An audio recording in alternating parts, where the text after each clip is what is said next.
প্রথম আলো ডেইলি স্টারে হামলা, বাফুফে ও ৩ ক্রীড়া সংগঠনের নিন্দা। প্রথম আলো ডেইলি স্টার কার্যালয়ে হামলা, ভাঙচুর ও অগ্নিসংযোগের ঘটনায় নিন্দা জানিয়েছে বাংলাদেশ ফুটবল ফেডারেশন, বাফুফে ও দেশের ক্রীড়া সংগঠন Bangladesh sports press association বিএসপিএ, Bangladesh sports journalist association BSJA ও Bangladesh sports journalist community বিএসজেসি।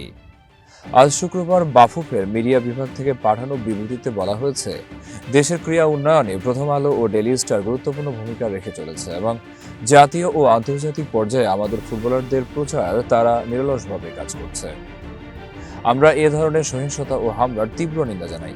Bafufe সবসময় স্বাধীন সাংবাদিকতার পক্ষে এবং যে কোনো সহিংসতা ও আইন বহির্ভূত কর্মকাণ্ডের বিরুদ্ধে দৃঢ় অবস্থানে আছে। বিবৃতিতে এমনটা উল্লেখ করে বলা হয়েছে, আমাদের ক্রীড়া পরিবারেরই অংশ প্রথম আলো ও ডেইলি স্টার।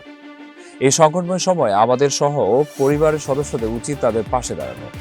এছাড়া এই হামলার সঙ্গে জড়িতদের দ্রুত বিচারের আওতায় আনার দাবি জানিয়েছেন দেশের ফুটবলের এই অভিভাবক সংস্থা।